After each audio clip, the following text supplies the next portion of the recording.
Today's topic, your retirement is more important than your kids' college savings. I get it. I have 3 young kids. I'm allowed to say this, and it's painful to say, but you need to prioritize your retirement over college savings for your kid or kids. We're gonna walk through 6 reasons why that is really important. And it comes up a lot. It really does. And a lot of plan builds, this is one of those questions that usually comes up, whether we have a client that is on a good track or maybe not on a good track on how much, is this too little, is this too much, where's the sweet spot? And there's a lot of things to keep in mind when you walk through this. So we're gonna give you 6 really good topics to keep in mind. I know we wanna give our kids everything that we can, but this is one where you should certainly prioritize your retirement savings over the education funding, at least to a massive extent. And we're gonna cover those reasons why, so stay tuned. That's all coming up next.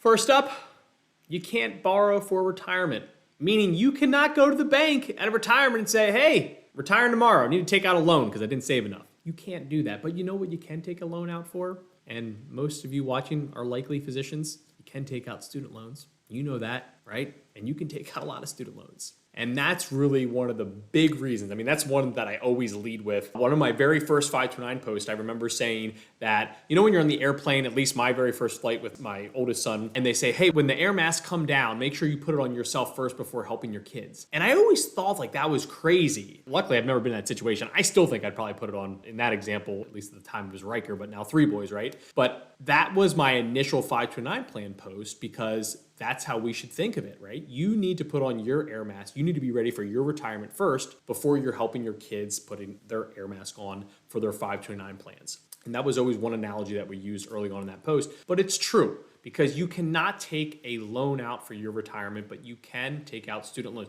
Whether you're taking them out in the form of Parent Plus loans, right? Or they're taking their loans out, but it's at least an option. So number 1, and probably our heaviest hitter, while this is short, that is probably one of the most important things to remember. You cannot take out retirement loans, but you can take out college education loans. So number 1, no loans for retirement. Number 2, college payments, college funding can have multiple streams to it, right? Let's just kind of talk through this. The first option we have right out of the gate is, what school are you going to? You have a direct decision to make on what the total bill is going to be, right? Is this an Ivy League school versus state school? And I realize there's a lot more to that, but just coming right into that initial decision, the biggest decision you make in all of this planning we're going to do here is, which school are you going to?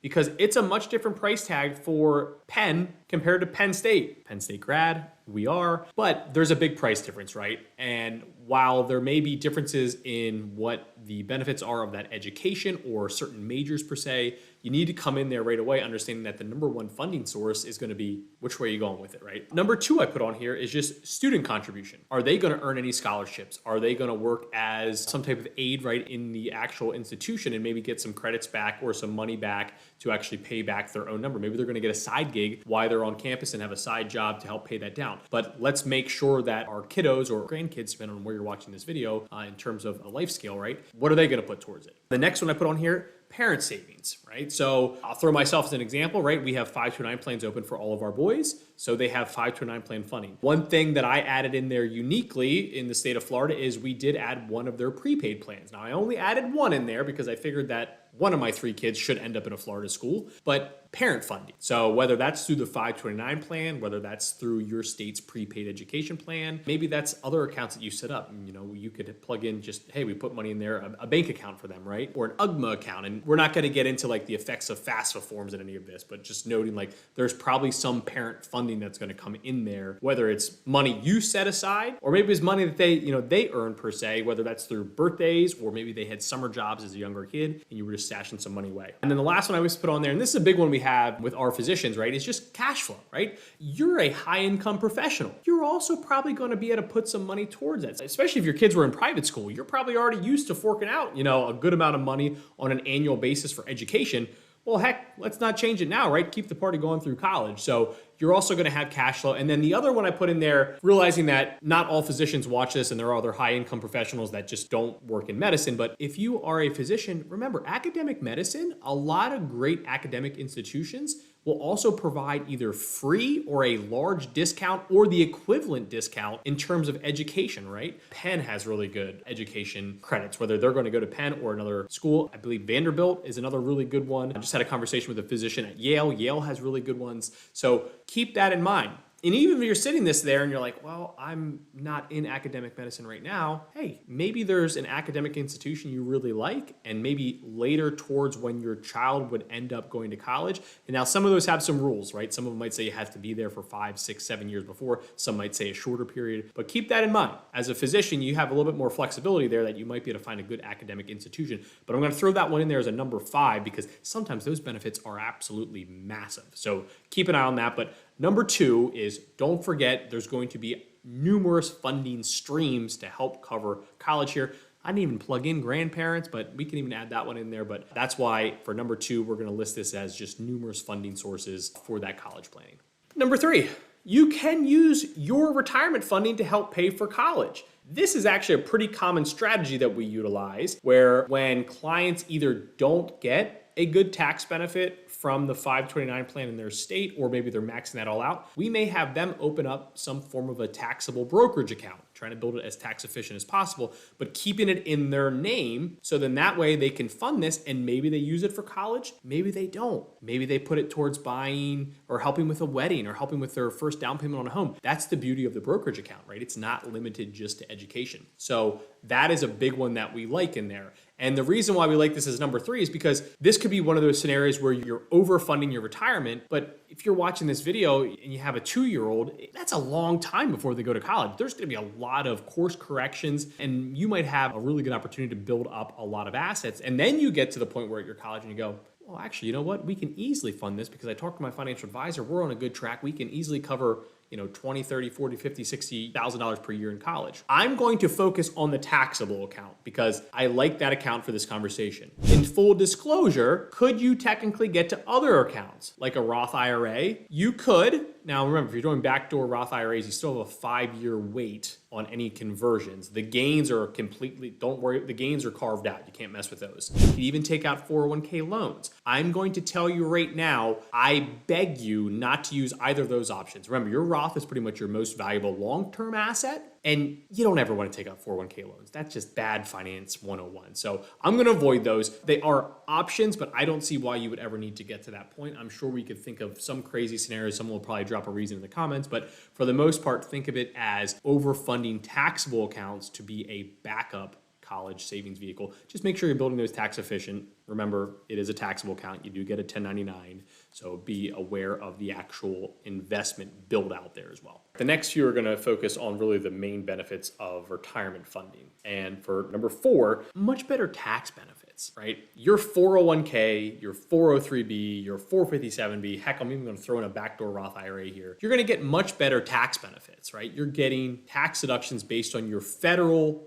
taxes. On a 529 plan, you're only getting deductions for that state. And that's only if your state offers them. And remember, there's a good amount of states that actually have no taxes. That's, our situation here in Florida. So even if you put it into a 529 plan, there's no tax benefit because your state doesn't have taxes, but there's also a lot of states, and I always joke, it's always the states with really pretty high tax rates that do not offer any tax benefits. So another reason why you should favor your retirement savings over your 529 plan, or really any college savings, but I'm going to really pick on the 529 plan here, is you're going to get much better tax benefits by saving to your retirement account.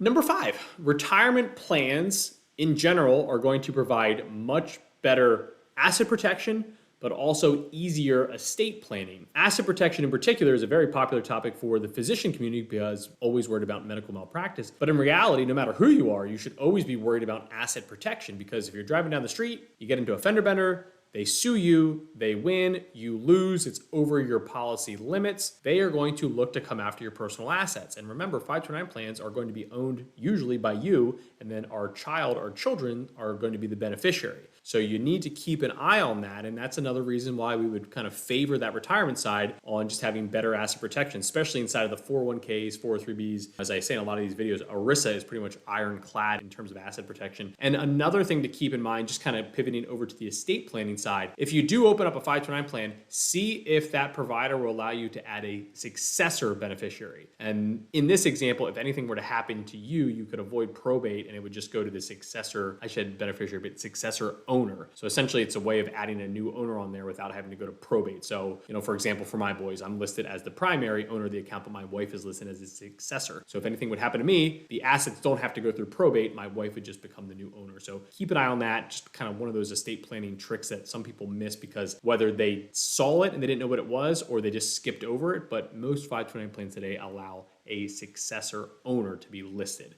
But number 5, better estate planning, better asset protection on the retirement planning side. Last but not least, the price of college is variable, especially compared to retirement. Retirement, you have a pretty set idea of what you're going to want in retirement. I think it depends where you are in your working career, right? If you're just getting fired up, it's probably hard to put like an exact number of what retirement would look like. But middle to late accumulator years, you're probably starting to get an idea of what that number could be. Where college is variable, right? I'm going to go back to my example of going to Penn, an Ivy League school, versus Penn State, a fantastic state school, if not the best in the country. Again, we are. But there's a big price difference there, and that number is variable. And if we learned anything over the past few years, it seems like there's a bigger emphasis on why are these costs continue to go up so much. And hopefully, or at least I pray for my children and anyone else that has children my age, the cost of education will at least stop skyrocketing. And maybe if we're so blessed, maybe even come down. So it's just a much more variable number than what retirement would look like. So that's another reason why we would favor that retirement bucket compared to saving for our kids' college education.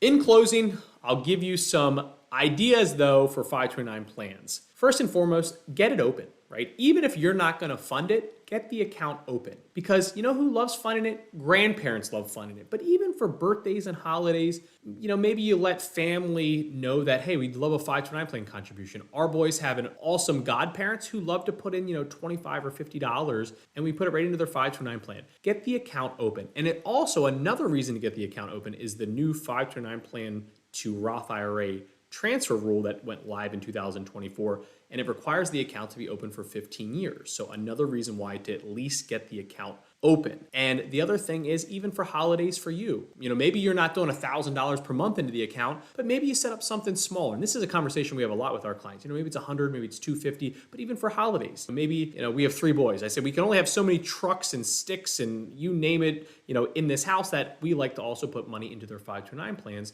around the holidays. So keep those ideas in mind, but most importantly, thanks for hanging out with me for the last 15 minutes or so. I hope you learned something here. Like I said, as a father of 3 boys, it always pains me to talk through this, but it's the proper advice. You need to be on track for your own retirement goals before we worry about getting crazy and funding our kids' education. If you have not subscribed, now's the time to subscribe to the channel. Click on this little bell icon. You also get a notification every time we release a new video. Again, thanks for hanging out with me, and I will catch you on the next video.